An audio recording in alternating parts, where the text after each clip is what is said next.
The year was 1857, and the Second Opium War was raging between China and the combined forces of the English and French. It was one of the many bloody colonial wars fought over resources like tea, sugar, and the intoxicating opium poppy. It was a war fought by peasants and noblemen alike. One of these aristocratic soldiers was the noble Lord Theodore Thomas Blackwood, the quintessential English gentleman and explorer. While his fellow soldiers cowered behind cover, Lord Blackwood charged into the fray, shouldering his rifle and firing his pistol into the crowd of opposing soldiers. It was the Battle of Canton, one of the most crucial battles of the entire conflict. The French and English were laying siege to the city of Canton, also known as Guangzhou, to prove their military dominance and capture an important Chinese government official. Lord Blackwood led the charge on horseback.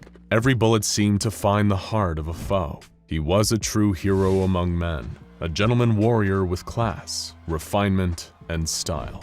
And it would be thanks to his expert leadership and marksmanship on the field that the Allied European forces won the battle decisively. Lord Theodore Thomas Blackwood is a name that deserves to be counted among Lord Horatio Nelson, Sir Francis Bacon, and Sir Walter Raleigh. In addition to being a skilled and honorable fighter, Lord Blackwood is a consummate explorer, naturalist, and frontiersman. During his heyday, he traveled perhaps further than any man across the known and unknown corners of the globe. He made scientific, biological, and anthropological discoveries that should have reset the course of society forever. And yet, you won't find any records in the history books of Lord Theodore Thomas Blackwood, nor will you find any grand oil paintings or dedicated wings in British museums. This is because Lord Theodore Thomas Blackwood is a 4.5-inch telepathic neon sea slug, and he's known to the SCP Foundation as SCP-1867.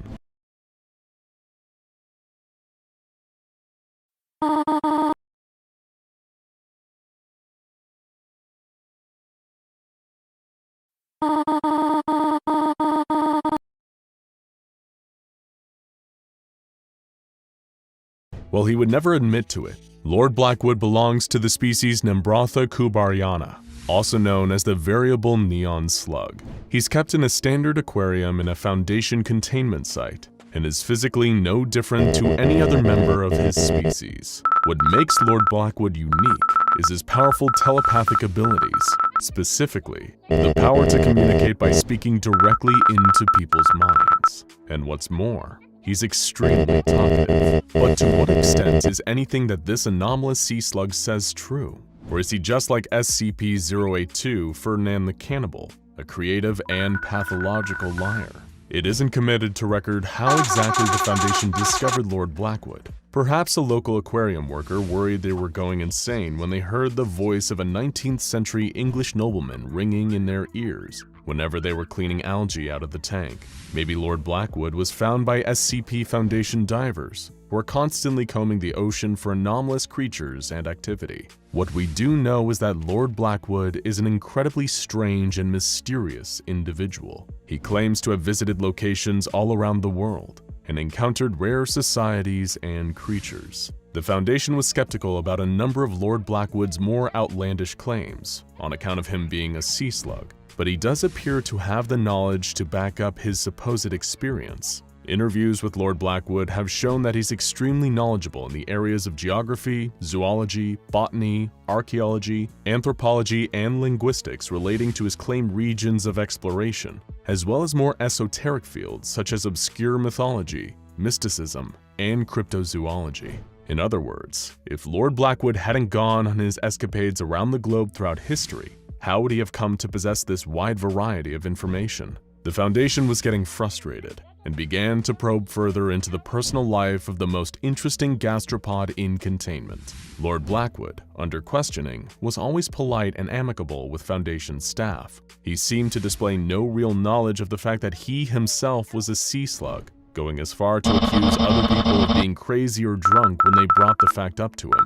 While none of Lord Blackwood's tall tales ever extend past the year 1910, he told fanciful stories of exploring the Americas and of his involvement in the Second Opium War on the side of the English. Naturally, the Foundation wanted proof. When they pressured Lord Blackwood on this, something even stranger happened. He gave it. The Lord told his interviewers that he would happily donate his collection to them if it gave them cause to believe what he was saying. He gave the baffled Foundation researchers the address of a cottage in England where they could find the secrets to his bizarre and mysterious past, and local agents in the area followed up on the information.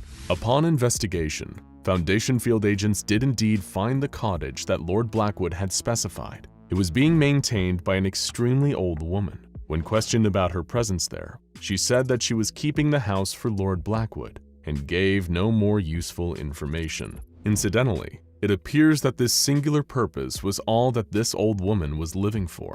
She abruptly passed away from heart failure 5 days after the Foundation commandeered the cottage. Whether anything truly anomalous caused this, we still do not know. At first, the cottage seemed normal, until the field agents discovered a secret basement housing Lord Blackwood's collection. They were amazed at what they saw. The basement consisted of zoological and botanical specimens, over 3,000 artifacts, a library containing over 5,000 items, and a functioning 1800s scientific laboratory. It took about 3 weeks for Foundation agents working round the clock in shifts to remove all the items from Lord Blackwood's mysterious collection, and what they found raised even more questions. The collection included, but was no means limited to, 116 unknown species of plants, 107 unknown species of insects, 28 unknown species of lizards, 23 unknown species of fish, 14 unknown species of amphibians, 12 unknown species of mammals,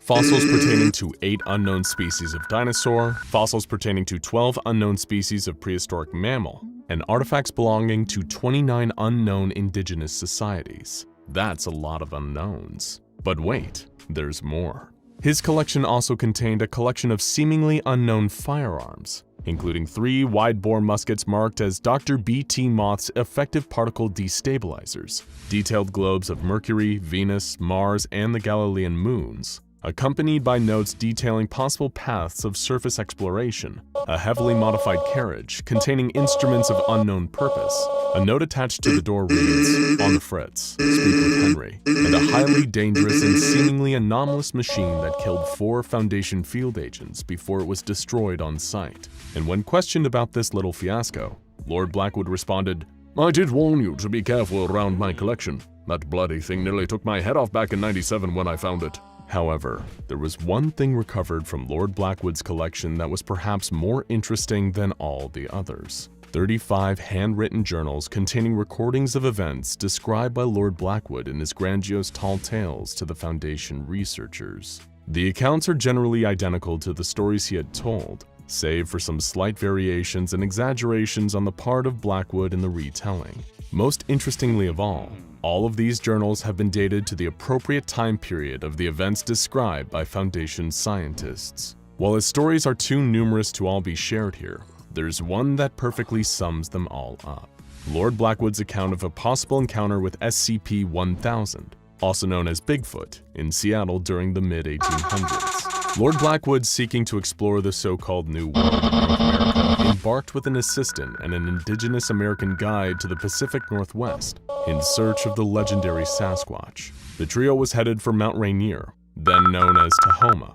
During the journey, Lord Blackwood found a young fox caught in a trap that had been set by a local tribe. He took sympathy on the animal and freed it, allowing it to run away to safety. That night, he and his assistant met up with the rest of his guide's tribe, and they settled down for the evening. However, things took a disastrous turn when the camp was raided by a rival tribe. Almost everyone was slaughtered in the process, and Lord Blackwood and his 2 companions were hauled away by the enemy tribe for a sinister purpose: sacrifice to a violent local deity. As it turns out, the creature that this tribe worshipped was the very same one Lord Blackwood and the others were trying to find, a particularly large and aggressive Sasquatch. Each night, a different sacrifice was made to the Sasquatch. The victim would be placed near a forest clearing while the tribe played a primal song, and the Sasquatch would emerge from the trees to devour its prey. The first night, it ate the assistant. The next night, it ate the guide. And then, it became time for the sacrifice of Lord Blackwood himself. As Blackwood was presented for sacrifice, he accepted his fate. But instead of the Sasquatch, a legion of woodland animals emerged from the trees: foxes, elks, raccoons, and more. themselves painted with tribal symbols. The animals seemed to be on Lord Blackwood's side and attacked the tribespeople who had been holding him captive, giving Blackwood the chance to flee into the forest during the chaos. Later, these same animals would find Blackwood again and present him with things his captors had stolen from him. An elder fox also gave him a letter, proclaiming him a knight of their people now. He was allowed safe passage back to a nearby settlement, at which point he wrote to his financiers back in England, explaining the situation